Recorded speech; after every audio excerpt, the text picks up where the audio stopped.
BNP সরকারের প্রথম ১০০ দিনে নজিরবিহীন ব্যর্থতা, ভয়াবহ ব্যর্থতা।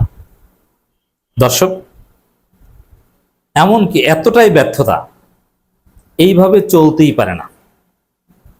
এই মুহূর্তে আমি মনে করি যে জামাত, এনসিপি সহ জাতীয় সরকার দরকার। কেন বিএনপি পারছে না, পারে না, কিচ্ছু পারে না, কিচ্ছু পারেনি। দর্শক, যে কোনো দেশের সরকারের ১০০ দিনকে বিশেষভাবে মূল্যায়ন করা হয়। কেউ কেউ ১০০ দিন পর্যন্ত হানিমুন পিরিয়ড ধরে। তাহলে যদি আমরা সেটা ধরি, হানিমুন পিরিয়ড শেষ। যদিও বাংলাদেশের মানুষ এখন আর হানিমুন পিরিয়ডের থিওরিতে বিশ্বাস করে না। প্রথম দিন থেকেই সরকারকে মূল্যায়ন করা শুরু করে। যে বলা হতো যে ১০০ দিন ওটা জাস্ট দেখে শুনে চেয়ার টেয়ার ঠিক করতে লেগে যায়, কিন্তু না, রাষ্ট্র এটা একটা ফাংশনাল জিনিস। প্রথম দিন থেকে আপনাকে দায়িত্ব নিতে হবে, প্রথম দিন থেকে আপনার বিচার হবে যে আপনি কি করতে পারছেন, পারেন নাই। যাই হোক, আমরা ১০০ দিনের হিসাব করছি। এটা শুধু বাংলাদেশ সরকারের না, ভারতের বিজেপি সরকার কিংবা ডোনাল্ড ট্রাম্প সরকার কিংবা এর আগে জো বাইডেন সরকার, তার আগে বারাক ওবামা সরকার, এগুলো নিয়েও এরকম ১০০ দিনের নানান আলাপ আলোচনা হতো। ১০০ দিনের আলাপ আলোচনা এটা ওয়ার্ল্ড ওয়াইড অ্যাকসেপ্টেড একটা আলোচনা। বিএনপি সরকার নানানভাবে ১০০ দিনকে গ্লোরিফাই করার চেষ্টা করছে।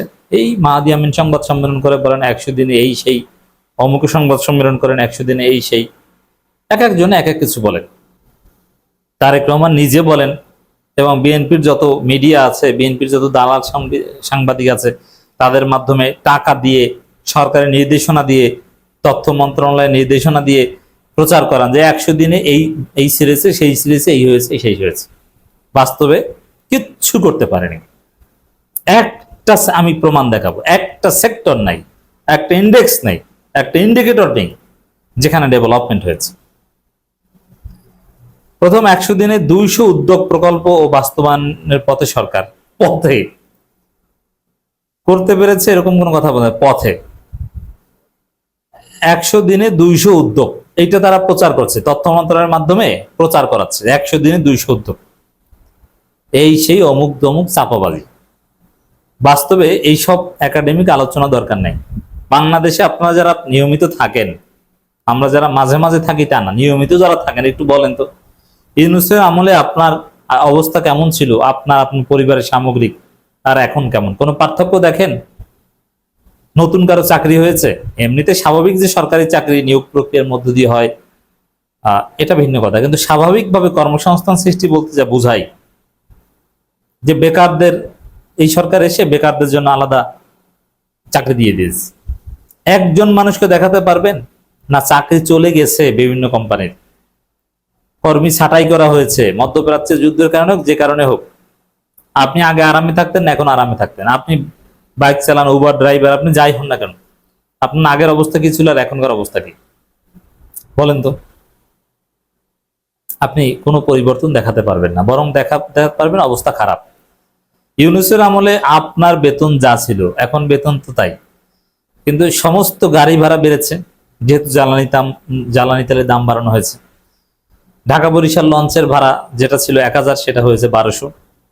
যেটা ছিল ৭,০০০ লঞ্চের ভাড়া ভিআইপি কেবিন, সেটা এখন ১০,০০০। এবং বিমান ভাড়া যেটা ছিল ৩,০০০, সেটা এখন সর্বনিম্ন ৪৭০০ থেকে ৭,০০০। সবকিছু বেড়েছে, কিন্তু বেতন কিন্তু ১ টাকাও বাড়েনি। কারো বেতন বেড়েছে বিএনপি সরকার ক্ষমতা আসার পর, আপনি দেখাতে পারবেন না। তাহলে মানুষ কি ভালো আছে না খারাপ আছে বলেন? খুব সিম্পল হিসাব। আপনার বেতন আগেও ছিল ৭০,০০০, এখনো ৭০,০০০, কিন্তু আগে খরচ হতো যা, এখন খরচ হয় ১.৫ গুণ বেশি। এটা কি ভালো থাকা বলে? দ্রব্যমূল্যের দাম ইউনূসের আমলে, যে কোনো পণ্য, আপনি যে কোনো একটা প্রোডাক্ট বলেন, ইউনূসের আমলে যা ছিল এখন তার চাইতে বেশি না কম? বেশি। কত বছর গরুর দাম মোটামুটি কম ছিল, এবার তার চাইতে বেশি। আপনি ১,২০,০০০ টাকা দামের গরু কিনে গত বছর যে গোস্ত পেতেন, এবার তার চাইতে বেশ কম পাবেন। এর মানে দাম বেড়েছে। তো কোনো একটা সেক্টরে মানুষের উন্নতি নেই। তো দর্শক, দুর্নীতি কমেছে না বেড়েছে? কোনো একটা সেক্টরে নেই। সাধারণত একটা সরকারের সফলতা ব্যর্থতা কয়েকটা ইন্ডিকেটরে বিবেচনা করা হয়। আমরা যদি এগুলো বলি, তার মধ্যে একটা হচ্ছে অর্থনীতি। অর্থনীতিতে বিদেশিদের আগ্রহ, বিদেশি ঋণ পাওয়ার ক্ষেত্রে আমাদের ফিজিবিলিটি, এগুলো ক্রেডিট রেটিং থেকে দেওয়া। ক্রেডিট রেটিং ইউনুসের আমলের চাইতে কমেছে। এবং অর্থনীতির যত সূচক আছে, জিডিপি বলেন, পার ক্যাপিটা বলেন, একটা সূচক বেড়েছে কেউ প্রমাণ দিতে পারবেন না। সমস্ত সূচক কমেছে, কিছু কিছু সূচক স্ট্যাটাস কো, মানে আগের মতো। তাহলে 200 দিনে বাল ছেড়েছে বিএনপি সরকার।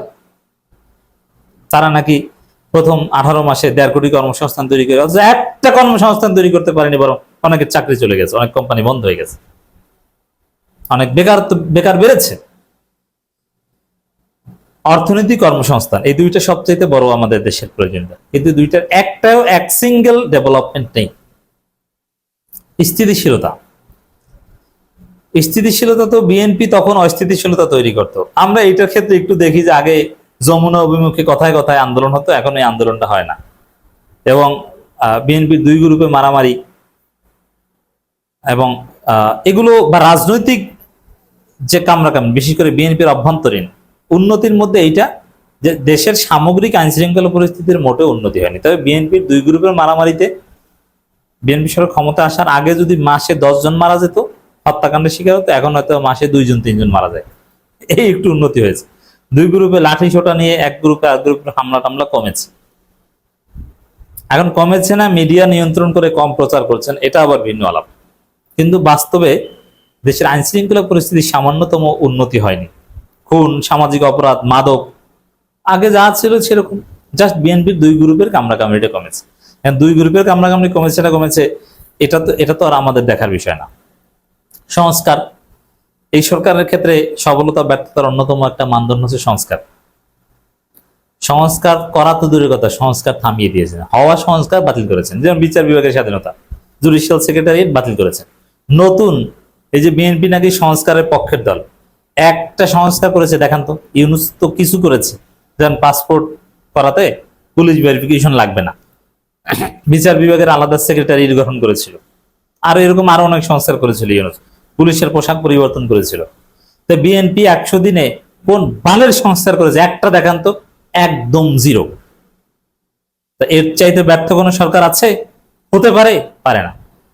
বিএনপির যে নির্বাচনী প্রতিশ্রুতি কি করেছে, ফ্যামিলি কার্ড, অমুক তমুক, এগুলো নিয়ে ভাওতাবাজি করেছে, কিন্তু বাস্তবিক পক্ষে কিছুই তারা করতে পারেনি। পররাষ্ট্রনীতি, ভারতের সাথে সম্পর্কে ইউনুসের আমলের চাইতে খারাপ। চীনের সাথে গোপন চুক্তি নিয়ে অবস্থা খারাপ, মানে আমেরিকার সাথে চীন যাবে এটা নিয়ে উত্তেজনা। মানে পররাষ্ট্রনীতিতে স্থিতিশীলতা বলতে যা বোঝায় কিছুই করতে পারেনি, পুরোপুরি ব্যর্থ।